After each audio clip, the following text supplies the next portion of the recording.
cet ouvrage, Greenwashing, manuel pour dépolluer le débat public, on l'a conçu comme un ouvrage généraliste autour d'un phénomène qui nous semble massif, on y reviendra en conclusion, et qui doit être conçu comme un manuel pour toute citoyenne et citoyen qui veut s'informer sur ces questions, pour justement avoir des billes pour comprendre les enjeux clés d'aujourd'hui et certainement ceux des années qui viennent. Hélas, cette question du greenwashing, elle est prête à durer, et c'est un effort, je pense, de chacun et de chacune d'essayer de s'en prémunir, et nous, on livre cette pierre à l'effort collectif par ce manuel pour débusquer un certain nombre de mécanismes de fond et de thématiques de greenwashing.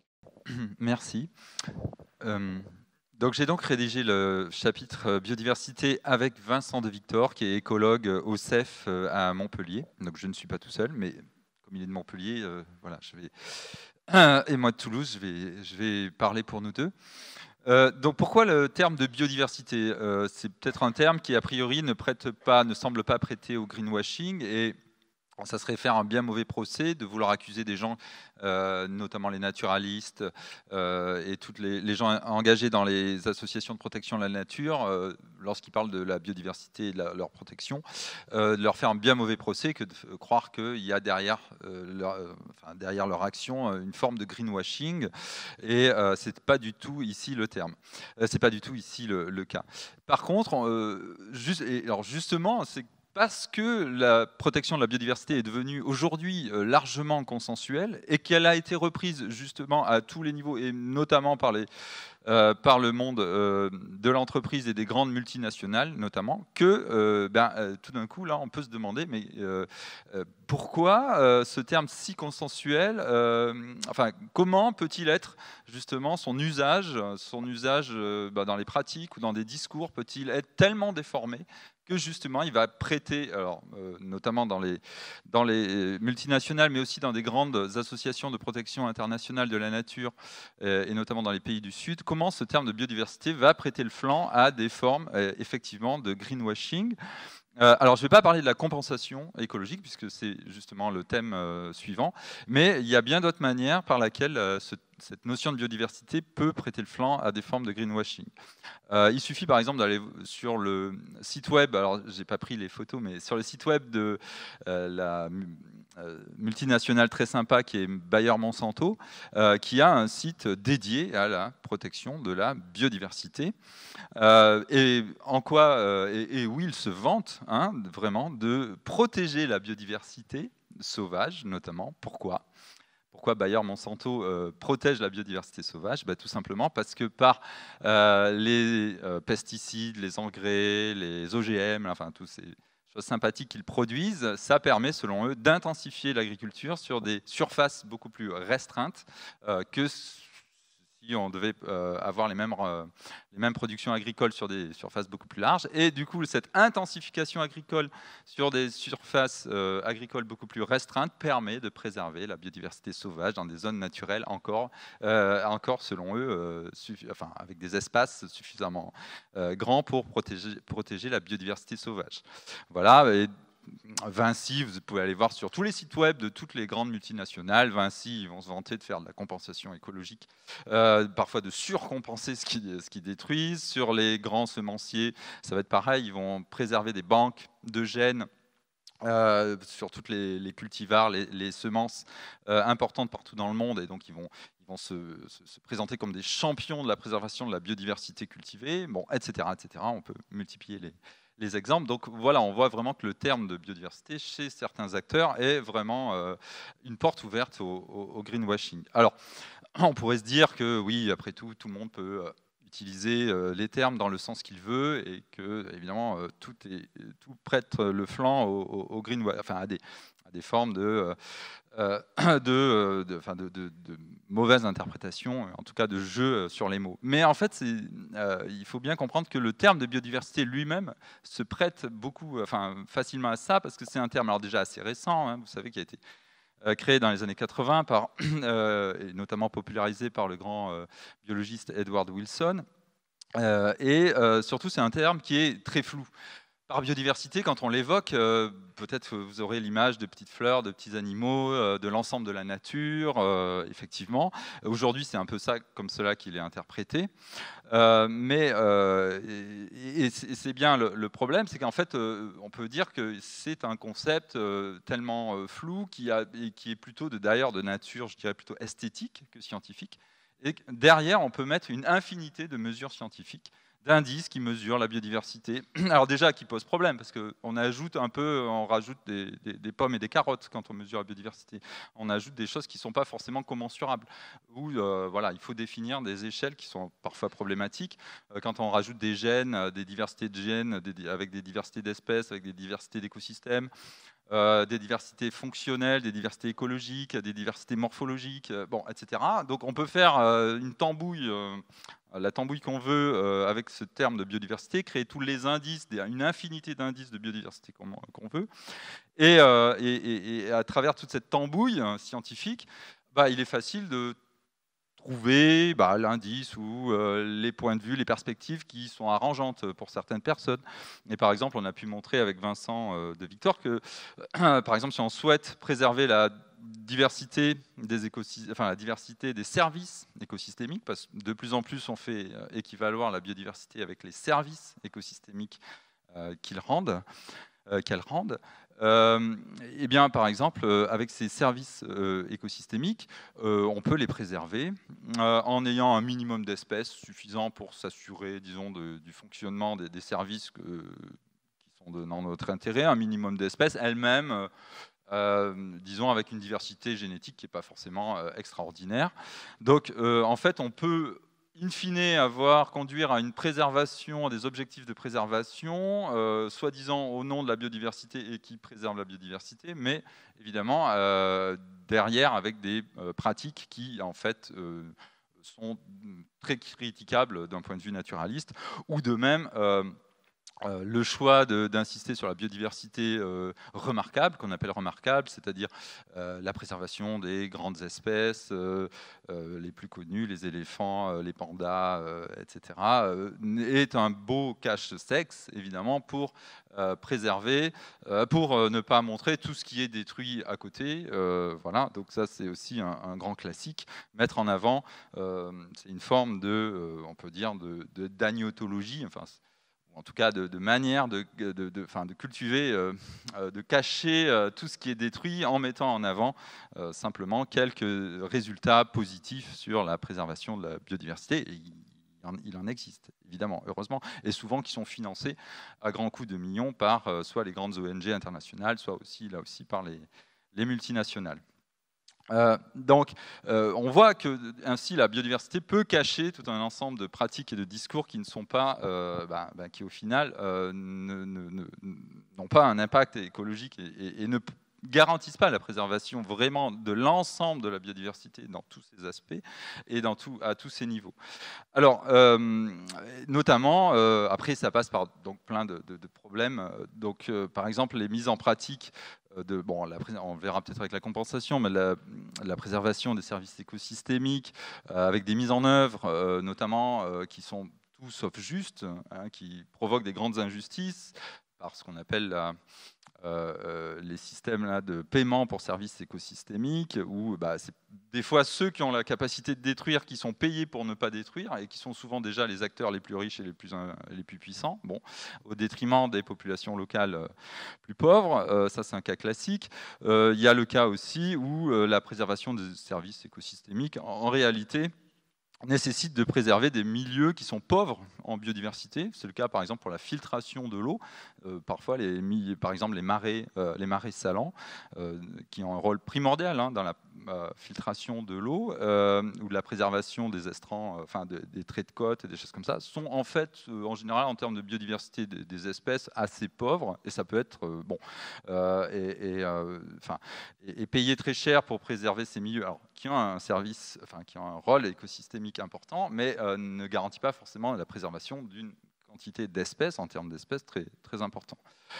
Donc, tout ça pour dire que toutes ces politiques autour de la préservation de la biodiversité peuvent prêter le flanc à bien du greenwashing, et qu'en général, une de leurs caractéristiques principal, c'est surtout qu'elle ne s'attaque pas, ou pratiquement jamais, aux causes de la destruction de la biodiversité. Elle ne s'attaque pas, les causes, on les connaît très bien, je donne à mes étudiants de première année, c'est quoi? Ce sont les prélèvements directs, chasse, pêche, braconnage. Voilà, on a bien vu avec le Covid, évidemment, le cas le plus connu à l'heure actuelle, que on a bien vu qu'en Chine, enfin entre l'Afrique, l'Asie du Sud-Est et la Chine, il y avait des réseaux de braconnage hallucinants qui font que voilà, les pangolins se baladaient un peu partout, étaient vendus à ciel ouvert.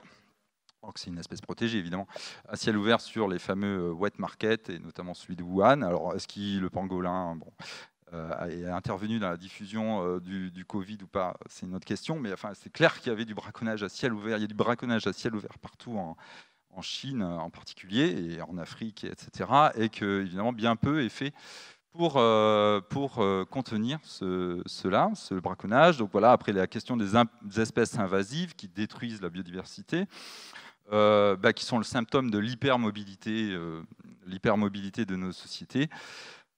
Là aussi, l'hypermobilité, les échanges mondiaux d'un ensemble de matières à travers les cargos, les avions, etc., les mouvements à l'échelle de la planète, tout ça n'est rarement remis en cause au nom de la biodiversité. La destruction des habitats, n'en parlons pas. Alors bon, c'est le cas de la question, ça touche plus particulièrement le cas de la compensation.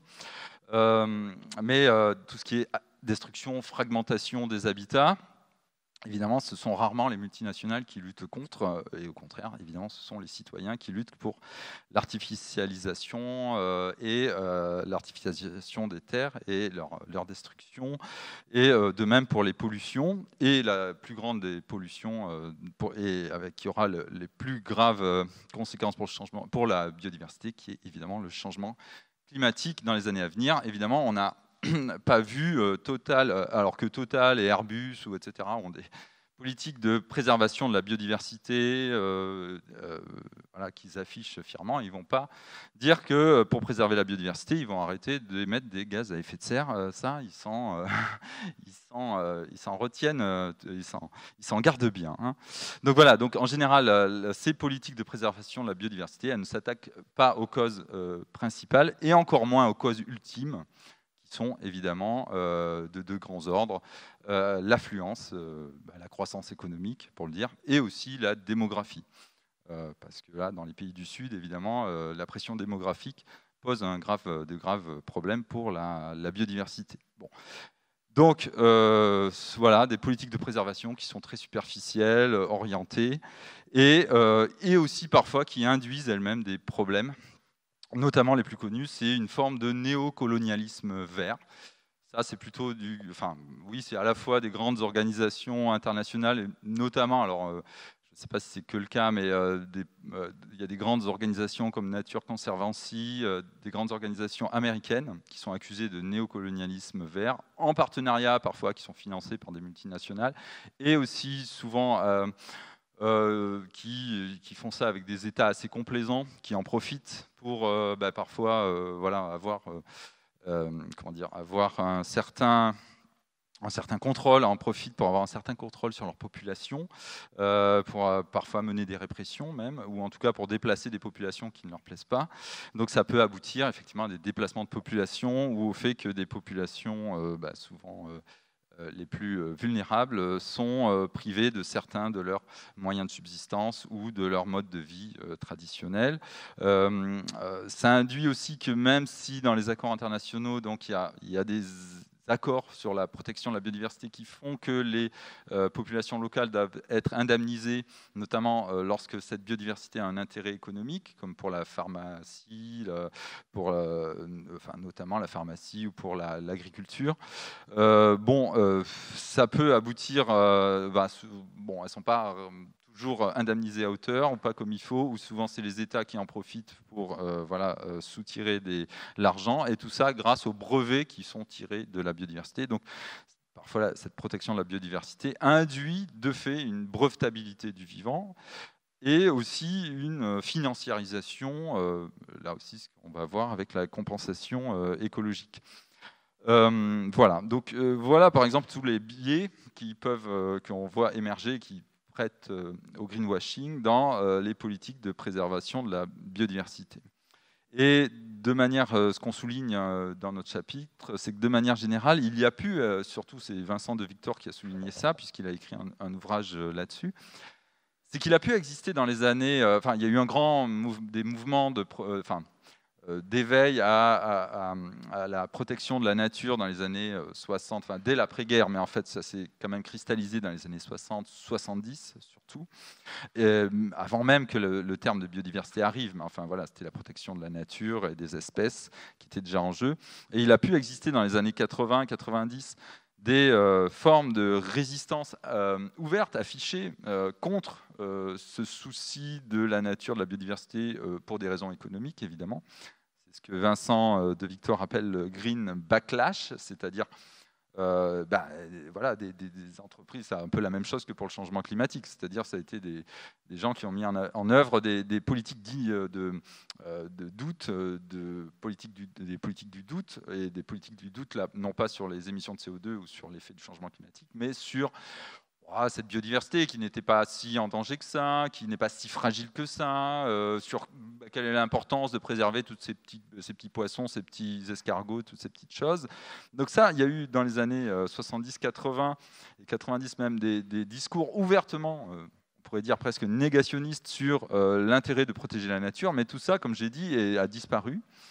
Et un des cas classiques, par exemple, c'était celui d'un Björn Lomborg qui a écrit un statisticien danois qui avait écrit un livre de Skeptical Environmentalist, enfin l'environnementaliste sceptique, où il montrait statistiques à l'appui que non, l'état de la biodiversité n'était pas si grave que le disaient les écologistes, etc. Bon.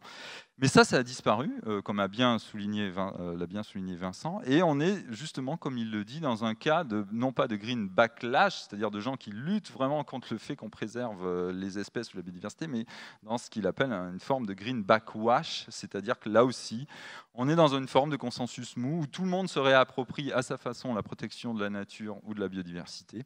Simplement, des acteurs ont intérêt à le faire de manière non honnête, on peut le dire, et par notamment toute une économie, ce qu'on peut appeler une économie des promesses de protection de la nature, des promesses de préservation de la biodiversité, qui sont non tenues et tout simplement intenables. Et voilà, et donc ils continuent leur business as usual derrière ces promesses non tenues de préservation de la nature. Voilà, et bon, c'est un cas classique de greenwashing. On conclut simplement en disant, bon, si vous êtes face à des gens qui disent œuvrer pour la protection de la nature, posez-vous simplement deux questions. Qui fait quoi et pourquoi faire, dans quel but? Et donc regardez quels sont les acteurs qui sont derrière les projets de protection de la nature et quel est leur but ultime. Et déjà, est-ce qu'ils ont montré qu'ils avaient été capables de mener des politiques de préservation de la biodiversité de manière consistante, de manière sur une certaine longue durée et qui aient eu des effets, je dirais, assez remarquables pour leur faire confiance. Je vous remercie.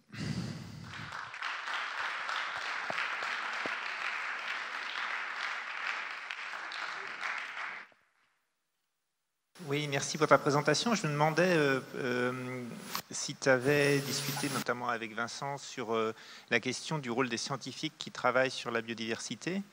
C'est vraiment une question ouverte, parce qu'on peut penser au rôle des naturalistes à Notre-Dame-des-Landes, qui ont été un apport important dans la lutte, mais on peut aussi se demander si le fait, toujours, ces connaissances de contrôle, enfin, connaissances et contrôle, c'est-à-dire si on comprend mieux la biodiversité, par exemple, donner l'illusion qu'on peut la réparer, et le fait justement de tout analyser, tout quantifier, est-ce que c'est pas aussi contre-productif justement, enfin voilà, le terme biodiversité qui soit dans ce cas-là dans le greenwashing, est-ce qu'il faut juste appliquer la règle que tu viens de dire, quelles sont les actions que font ces scientifiques qui travaillent sur la biodiversité, est-ce que c'est ça le critère, est-ce qu'il y a Voilà, une question ouverte. Oui, aussi, puisque oui, on a eu une controverse. Alors, ça serait mieux que Vincent réponde à ma place, parce qu'il est mieux placé que moi. On a eu cette controverse, oui, avec des méta-analyses qui sont parues récemment dans des grands journaux. C'était pas Nature, mais c'était me demande si c'était pas Science, des grandes méta-analyses où voilà, des auteurs ont pris c'est-à-dire plusieurs dizaines ou centaines de cas d'études qu'ils ont regroupés, qu'ils ont voilà, fait passer à la moulinette statistique, et où ils ont montré, ils ont créé des écologues, hein, des scientifiques, où ils ont montré qu'en fait on pouvait comment dire, distinguer la biodiversité en danger, on pouvait créer plusieurs classes de biodiversité en danger, et qu'en fait à l'échelle de la planète, seul en fait 3% de la biodiversité était dans un danger vraiment critique, mais que les 80, disons 50% n'étaient pas vraiment en danger, et que les autres, je sais pas, 45% étaient certes en danger, mais c'était pas très grave. Enfin, qu'au final, voilà, quand on créait ces classes-là, finalement, on se rendait compte qu'il y avait que quelque chose comme 3% de la biodiversité mondiale qui était vraiment menacée. Bon. Et après, il a été montré que ces études n'étaient pas du tout neutres, que les études de cas derrière choisies étaient mal, voilà, présentaient tout un tas de biais. Et après, en s'intéressant à qui étaient les auteurs de ces études, on s'est rendu compte que voilà, ils étaient financés, des Allemands financés justement. Je me demande s'il n'y avait pas Bayer derrière, qui était derrière les financements des labos dans lesquels ils travaillaient, enfin des grosses multinationales avec lesquelles ils travaillaient. Et ces gens-là, visiblement, n'étaient pas très sérieux. Donc on voit effectivement que même dans les études sur l'état de la biodiversité, il y a des controverses, et on accuse certains écologues eux-mêmes de faire du greenwashing. Alors j'ose espérer que ce n'est pas la majorité, et que ce sont des cas malheureusement ponctuels et très rares. Mais malheureusement, leur étude a eu un impact assez important. Elle a été diffusée largement.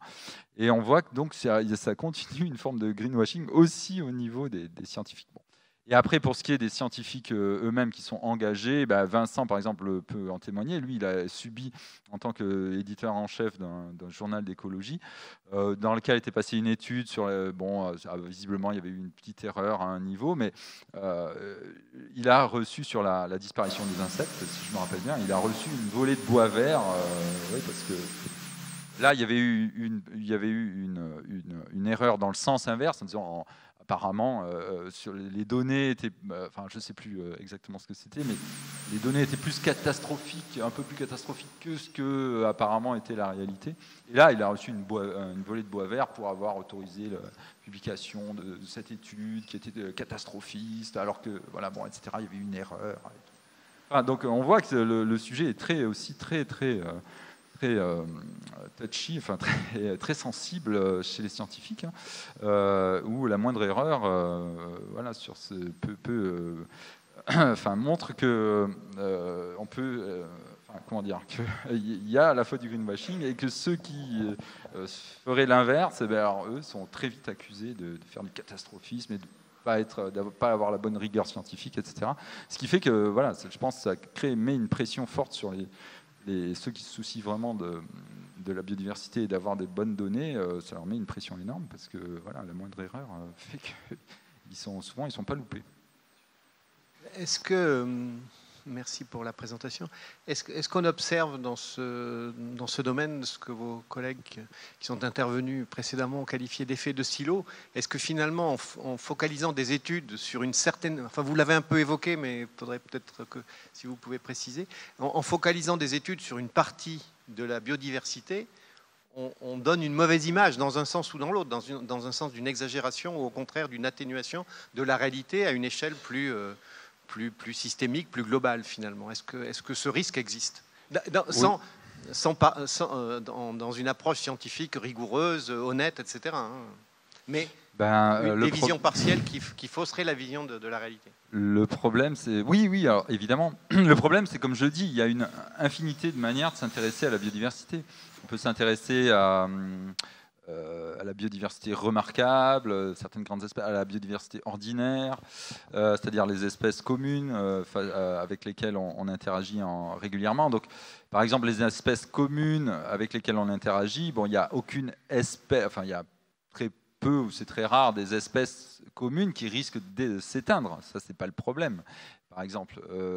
Mais par contre, on constate que dans les espèces d'oiseaux, notamment, c'est ce qu'étudie le muséum, les espèces d'oiseaux communes, notamment des milieux agricoles, il y a une chute très importante de leur population, qui induit elle-même une chute de leur diversité génétique, Et donc, à beaucoup plus long terme, effectivement, ça pose des problèmes à la fois sur leur rôle, leur rôle écologique et sur leur viabilité à long terme génétique. Donc, évidemment, on peut dire à court terme, ces espèces ne vont pas s'éteindre, la louette des champs ne va pas s'éteindre, même si on balance des pesticides à fond et de la culture intensive partout dans les champs de céréales français. Mais voilà, c'est le souci qu'on a à long terme. Et donc, quels sont les bons critères d'évaluation de l'état de la biodiversité? Il n'y a pas un critère, il y en a là aussi une quantité très importante. Et donc, tout l'enjeu, c'est de pouvoir bien mesurer, enfin bien balancer l'ensemble de tous ces critères, là aussi de manière circonstanciée et aussi en ayant une vision, en anticipant malheureusement les dynamiques à l'heure actuelle dans le futur dont on n'a malheureusement pas trop d'espoir qu'elles évoluent à court terme de manière très, très positive. Donc là aussi, c'est toujours comment on analyse enfin, voilà, comment sont analysées les données, quelle perspective on porte sur ces questions-là. Et là, il y a toujours derrière un facteur d'interprétation. Et comme je le dis, comme le terme de biodiversité est très large, très flou, on peut lui faire dire pas tout ce qu'on veut, mais enfin quand même beaucoup de choses. Donc là aussi, dans toutes ces interprétations, il y aura toujours matière à discussion. Mais bon, enfin, globalement, quand on regarde à toutes les échelles, à tous les niveaux, dans tous les pays du monde, et voilà, bon, globalement, les tendances sont quand même très, très, très mauvaises. Et surtout, aussi, dernière chose, l'homme ne peut pas recréer de la biodiversité. Ou alors, on peut recréer une forme de biodiversité fonctionnelle créer des nouvelles interactions, des choses comme ça. Mais enfin, on ne peut pas recréer des gènes, on ne peut pas recréer des espèces. Encore, et on peut pas recréer, on peut recréer des écosystèmes, mais qui sont que eux-mêmes qui reprennent des espèces qui existent déjà.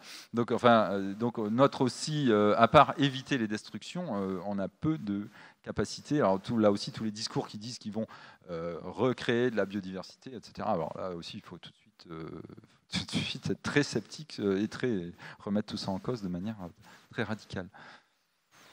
Merci. J'ai une question sur l'apparition de la notion. Enfin, je ne sais pas si c'est connu, d'où ça vient la notion d'espèce invasive. Dans quel contexte c'est apparu? Parce que bon, moi de ce que je vois, ce que je peux observer, nous sommes l'espèce invasive, mais voilà, bref.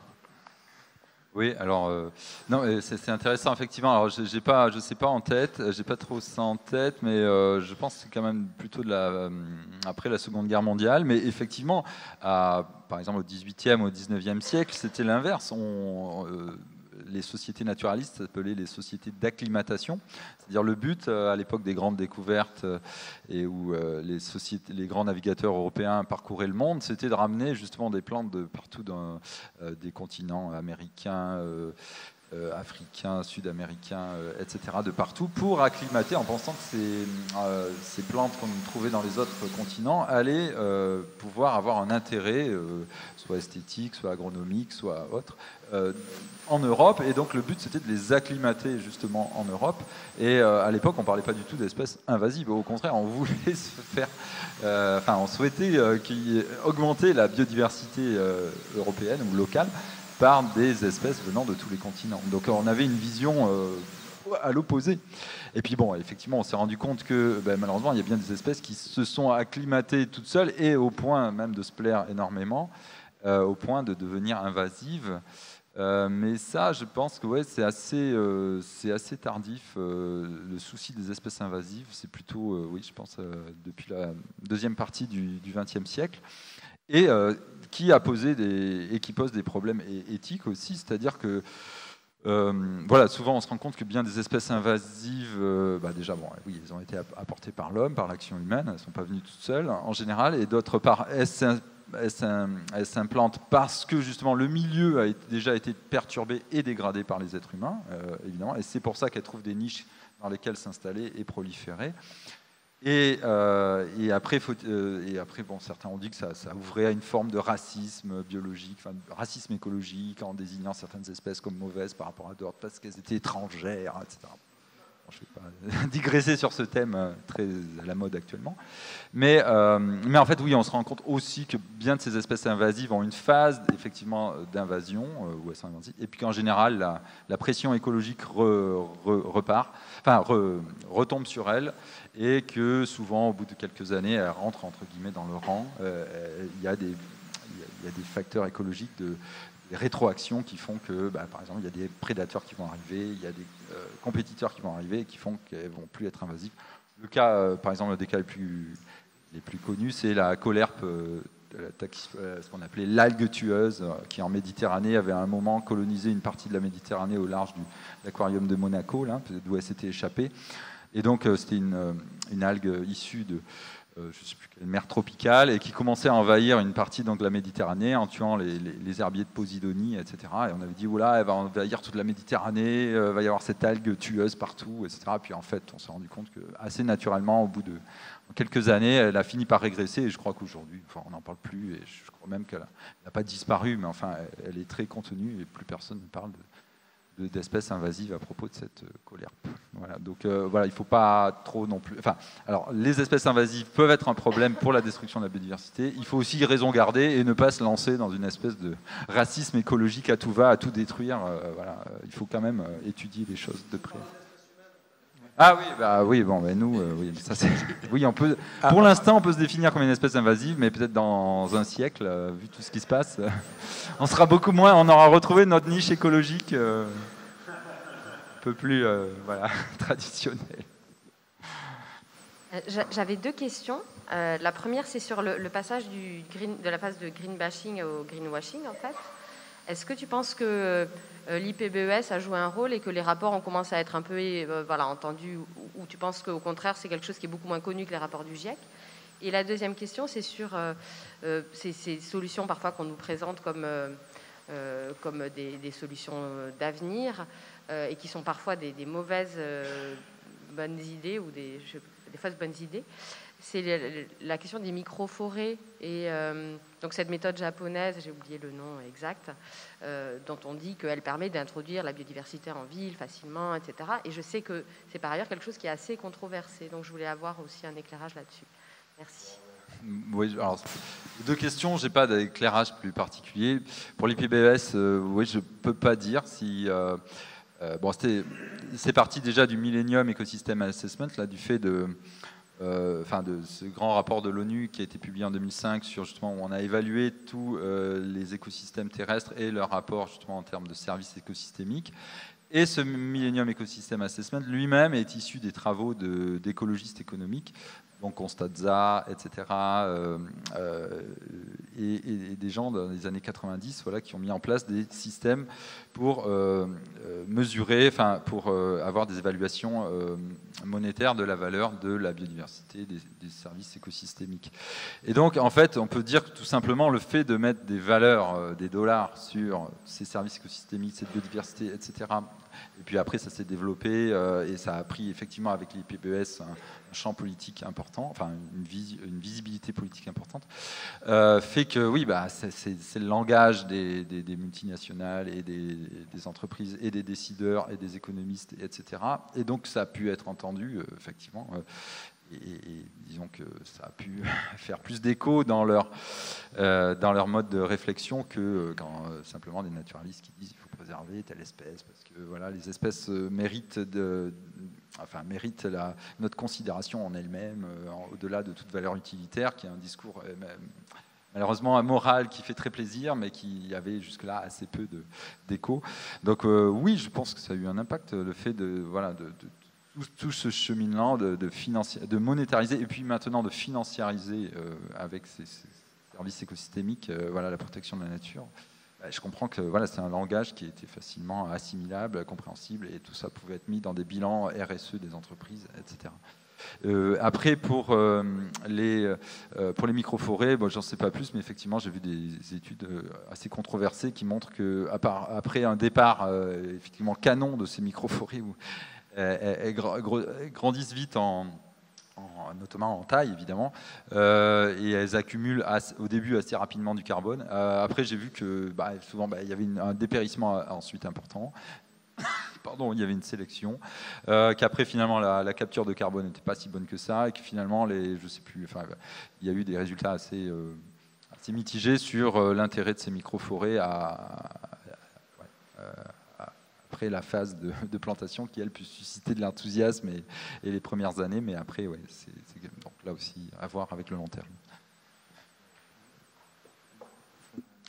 Oui, c'était par rapport au rôle des multinationales, un peu de l'ingénierie génétique et des OGM. Quel rôle ils jouent, sachant quand même que beaucoup sont américaines et que les États-Unis n'ont pas ratifié la convention sur la biodiversité de 92 Ah oui, les États-Unis ne l'ont pas ratifié, la CDB? Non, okay. Un des seuls pays. Un des seuls pays. Enfin, ça, je ne sais pas. Enfin, ce que je sais de manière globale, c'est que, oui, en ratifiant cette convention sur la diversité biologique et ensuite les accords d'Aichi, etc., enfin, tous les différents rapports onusiens sur la protection de la biodiversité, oui, là, ce qui était attendu, c'est qu'effectivement, il y ait des milliards qui aillent vers la protection de la biodiversité à travers et les populations qui préservent la biodiversité à travers cet échange. En gros, voilà, vous aurez, vous, les multinationales du Nord ou les grandes entreprises, la possibilité d'utiliser les ressources biologiques du Sud, enfin de toute cette biodiversité des forêts tropicales, etc., en échange de royalties. Et voilà, c'est un win, c'est gagnant-gagnant. Bon, je crois qu'au final, malheureusement, il y a beaucoup moins de milliards, enfin même de millions qui sont allés à travers ces dispositifs-là vers les pays du Sud, tout simplement parce que en pharmacie, déjà les modes ont changé. Aujourd'hui, on est dans les ARN messagers, etc. On est capable de recréer de manière synthétique les molécules d'intérêt pharmaceutiques et autres, etc. Donc il y a plein de manières de faire autrement que d'aller prospecter, d'envoyer des centaines de prospecteurs dans les forêts tropicales du monde. Et d'ailleurs, voilà, si les forêts tropicales avaient tellement cette valeur avait cette valeur-là, qu'on leur avait prédite, enfin qu'on avait anticipée, elle ne serait pas en train de brûler à l'heure actuelle. Hein. Tout simplement, il y aurait des centaines de multinationales qui en auraient acheté des parcelles ou qui se seraient mis d'accord avec les pays du Sud pour dire là, attention, là, surtout, touchez pas à ça, parce que ça a une valeur énorme pour nous, ça va nous rapporter énormément d'argent. Donc, si ça avait la valeur en dollars qu'on lui avait attribuée à l'époque, je pense que ça aurait peut-être créé d'autres problèmes, mais en tout cas, elle ne brûlerait pas, quoi. Or, on se rend compte que malheureusement, tous ces milliards ne sont pas là et que c'était un mirage. Alors, c'est pas parce qu'il existe quelques cas, évidemment, de médecine traditionnelle qui sont devenus des médicaments très répandus dans le Nord, mais ça reste quand même assez anecdotique, malheureusement, pour les forêts tropicales. Merci beaucoup pour les questions et les réponses aux questions. Et on va passer à la présentation suivante sur la compensation